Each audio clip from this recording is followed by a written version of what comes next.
Flamengo agora sim, realmente muito perto do título brasileiro, né? Para o Flamengo ontem, o importante do gol foi evitar a derrota, que era muito injusta, né? O Flamengo merecia vencer o jogo.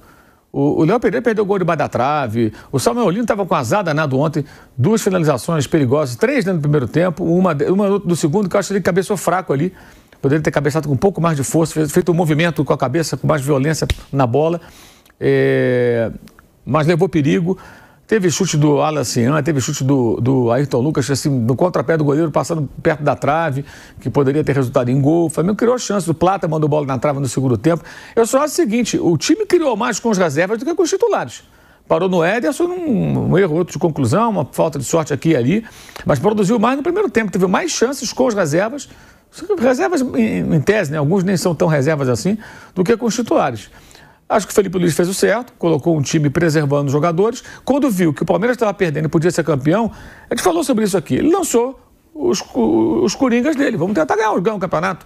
Não ganhou, mas tentou, fez o certo, é o papel dele. É o papel dele, tentou ganhar um jogo. Se ganhar um jogo, já teria sido campeão. Não foi, mas se aproximou muito, né? Com 2 pontos, o Flamengo pode ser campeão, pode empatar os 2 jogos, ou ganhar do Ceará. E o Ceará pega agora o Cruzeiro, né? Em casa. Se o Ceará vencer, o Flamengo é melhor.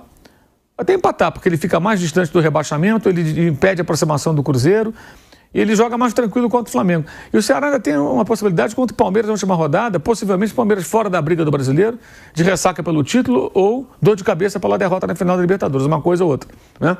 Então ainda tem isso em casa. Se ele precisar, ele tem um Palmeiras, em tese, mais desanimado na última rodada. Então tem essa situação aí para o Ceará.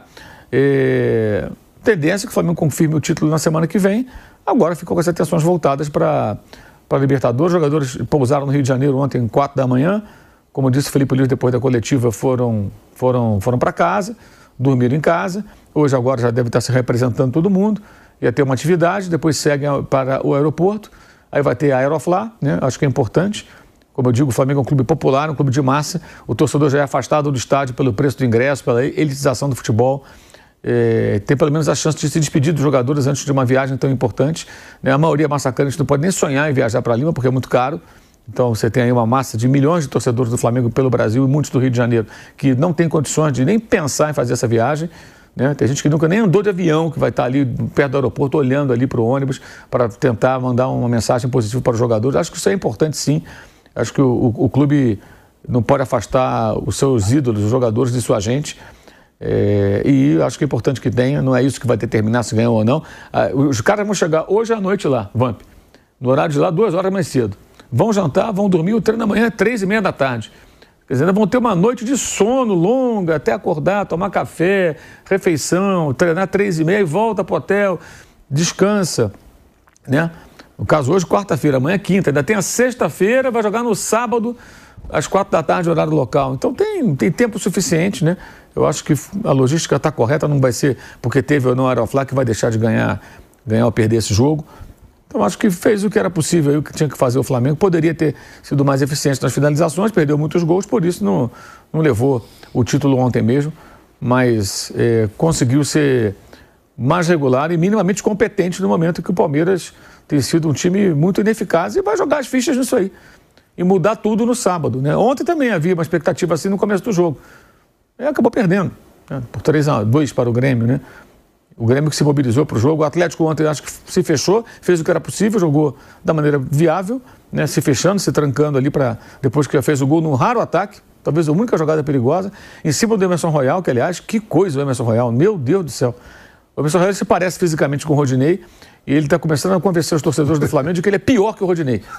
E defensivamente, ser pior que o Rodinei é um desafio para qualquer lateral direito, porque o Rodinei é fraquíssimo na defesa. Não sabe jogar numa linha de 4, não tem noção defensiva, erra muito. Ficou no Flamengo durante 2016 a 2022, né? 6 anos. 6 anos que ele ficou no Flamengo para realmente dar um retorno técnico, que foi naquela reta final da temporada em que o Flamengo ganhou a Copa do Brasil e a Libertadores da América. Foi até emprestado para o Internacional e tal, porque nunca se firmou.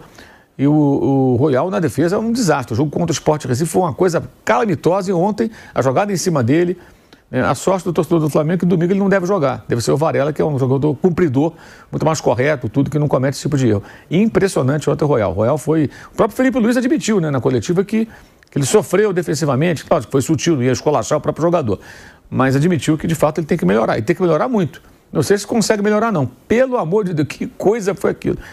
O Dudu, que já não é mais o Dudu de antigamente, né? Passou como quis, assim. Ele não consegue nem esticar a perna para bloquear um cruzamento, sabe? O movimento, o cara faz dar um carrinho na bola, estica a perna, acompanha o movimento. Dificultar, pelo menos. Dificultar o cruzamento, porque o cara cruza, espirra nele, o cara às vezes não consegue cruzar porque está bem marcado, mas não, o jogador joga na frente e sabe que ele não vai chegar. Então tem um espaço, manda na área e vê o que acontece. O Bernard entrou, o miolo de zaga errou também, né? E fez o gol do Atlético, que tornou as coisas um pouco mais complicadas. Mas o Flamengo conseguiu um empate, acho que acabou sendo uma noite, não foi de euforia, mas foi ok para o torcedor do Flamengo, até pelo fato do Bruno Henrique ter marcado seu 6º gol em 6 jogos de novembro, né? Ele realmente é um cara que em jogos importantes, reta final, é bizarro como ele cresce, e dos 3 anos de contrato, esse ano passado ele foi importante, esse ano ele de novo está sendo importante, né? Nessa reta final, então ele está mostrando que valeu a pena renovar o contrato com ele, né? Eu mesmo achei que 2 anos era o máximo, se ele conseguir no ano que vem dar algum retorno técnico, aliás, se ele esse ano fizer um gol de título, foi importante no sábado, ajudar o Flamengo a ganhar o Brasileiro depois, que ele fica o ano que vem inteiro no chinelinho, tá tudo bem. Não? Tá pago. Fica de bônus, tá pago, né? Se envolveu numa situação que não deveria, que já falamos exaustivamente sobre isso. Aliás, me chama a atenção ontem alguns setores da mídia. O Bruno Henrique fez o gol. De novo, lembro que ele deveria estar suspenso. Eu falei aqui inúmeras vezes que ele deveria estar suspenso. Mas é impressionante como os coleguinhas aqui, em São Paulo, alguns, cada gol do Bruno Henrique tem que lembrar a história, como se fosse o primeiro jogador envolvido numa decisão polêmica do tribunal. Repito, eu acho que ele deveria estar suspenso. E o Vitor Roque também. O Vitor Roque nem julgado foi. Se o Vitor Roque fizer um gol no sábado, alguém vai falar alguma coisa e tudo. Não falam. A eloquência, o ímpeto para protestar, para criticar, está restrito ao Bruno Henrique. Eu não consigo entender isso. Até consigo entender, mas não vou falar por quê, né? Porque é tão óbvio, né? Que vergonha, hein? Que vergonha.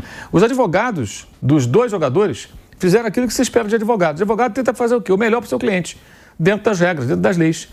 E tanto o Vitor Roque foi beneficiado com aquele acordo, que era uma brecha legal, perfeito, né? Os advogados apresentaram, conseguiram convencer o tribunal, ele fez o pagamento de multa em uma postagem, depois de uma postagem de viés homofóbico, e fez uma anti-homofobia depois, tudo certo. E os do Bruno Henrique conseguiram qualificá-lo dentro de um artigo, que eu não concordo, tá? Eu acho que ele deveria ter sido punido e ficado naquele outro artigo, 243A. Mas eles conseguiram desqualificar colocando num outro que só tem pena por multa, não tem suspensão. Porque o Código Brasileiro de Justiça Desportiva, ele está obsoleto, porque não tem, digamos assim, artigos específicos para punir envolvimento, mínimo que seja, em questões ligadas a apostas, né? O caso dele não tem nenhuma relação com aqueles do ano passado, retrasado, dos jogadores que participaram de esquema e tudo. É uma outra coisa, é mais leve, mas eu considero grave e acho que ele tinha que ter sido punido, e o Vitor Roque também. O Vitor Roque também, o que ele fez também pede punição. E não pegaram gancho nenhum. Mas a indignação ela é restrita ao jogador do Flamengo. Isso acontece muito em setores da mídia aqui de São Paulo.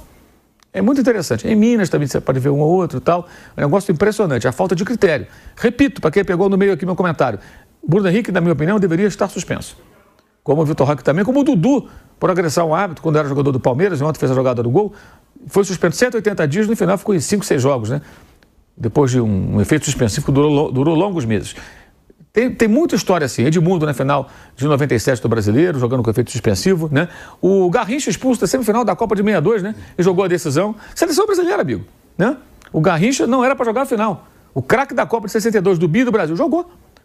62. Há 63 anos isso aconteceu. Então, parece que é a primeira vez que o tribunal toma uma decisão controversa, polêmica, né? É um negócio que tá feio, gente. Tá feio. O Flamengo iniciou, nesta quarta-feira, preparação para a final da Libertadores, contra o Palmeiras. Após o empate em 1-1 com o Atlético Mineiro, o Mengão preferiu retornar ao Rio de Janeiro, ao invés de embarcar direto para Lima. Em coletiva, o técnico Felipe Luiz explicou o planejamento. Tivemos várias reuniões para montar a melhor estratégia para viajar para Lima. Pensamos que, depois do jogo de hoje, era importante todos os jogadores voltarem para casa, dormirem com suas famílias, se despedirem das suas crianças, disse, antes de finalizar. Até para renovar as energias e também estar na frente da torcida. Achamos que era muito importante viver esse momento e agora começamos a desfrutar desse grande momento que é a final da Libertadores, concluiu Felipe Luiz. Após o empate com o Atlético Mineiro, o Flamengo retornou ao Rio de Janeiro na madrugada desta quarta-feira. Às 10h30, horário de Brasília, o técnico Felipe Luiz comandou o último treino antes da viagem para Lima, com voo marcado para as 17 horas, de Brasília. Assim, em território peruano, o Flamengo realiza 2 treinamentos na quinta e sexta-feira.